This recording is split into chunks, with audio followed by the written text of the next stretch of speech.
इतना एफर्ट इस काम में लगाएंगे, इससे तो छोटा मोटा ही सही अपना बिजनेस खोल लेते हैं, ज्यादा कमाएंगे और दिल में चैन भी रहेगा। अक्सर ये बात लोगों के मन में आ जाती है। बिजनेस के लिए तो बहुत सारे रिस्पेक्ट है, because people those who are doing business, खानी तो दो ही रोटी है। उसके बाद जब बिजनेस ग्रो होने लगता है, so there are a lot of people those who are associated, वो वापस बैक टू सोसाइटी होता है, बहुत सारी चीजें इसके अंदर है। तो अगर ये समझना कि बिजनेस आसान है और बिजनेस खोलते ही तुरंत कहीं से पैसा टपकना शुरू हो जाएगा, ये बहुत ही गलत थॉट प्रोसेस है।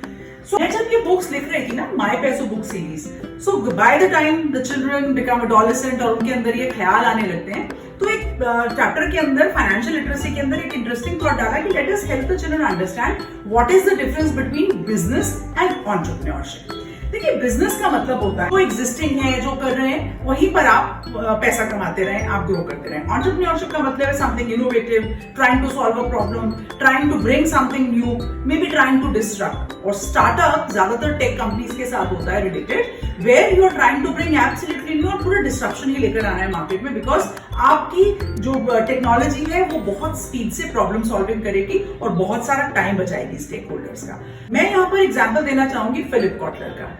उनके बारे में कहा जाता है कि उन्होंने बहुत सारी मार्केटिंग की बुक लिखी है, मॉडर्न एज के गुरु उनको माना जाता है। So he says that you know, a business person has to plan, direct, control, forecast, do a lot of things. Simplified भाषा में इसको अगर समझें तो बिजनेस खोलने से पहले अगर चॉकलेट बेच रहे हैं तो ना तो घर का किराया जोड़ा, जहां पर घर की रेंटल स्पेस है कहीं पर लेंगे, खुद से एफर्ट कर रहे हैं। अगर आपको स्केल करना है, मतलब 10 लोगों अगर आपके क्लाइंट्स बन गए तो उनको खिला खिलाकर इतनी डायबिटीज कर देंगे क्या? तो अगर स्केल करना है तो आपको और ज्यादा लोग जुड़ेंगे, और ज्यादा यूटेंसिल्स, और ज्यादा चीजें इसके अंदर लगेंगी, आपको मार्केटिंग करनी पड़ेगी, मार्केट के अंदर समझना पड़ेगा कि कॉम्पिटिटर्स क्या कर रहे हैं। तो देखिए, बिजनेस को या एंटरप्रेन्योरशिप को इतना हल्का ना समझे कि डिसरिस्पेक्ट हो जाएगी उन सब लोगों के लिए जो इतने प्रोडक्टिव होते हैं और देश की इकोनॉमी में लगातार कॉन्ट्रीब्यूट कर रहे होते हैं। So when we are teaching financial literacy, तो माइंडफुलनेस आती है बच्चों के अंदर कि whatever they do there is an owner's mindset.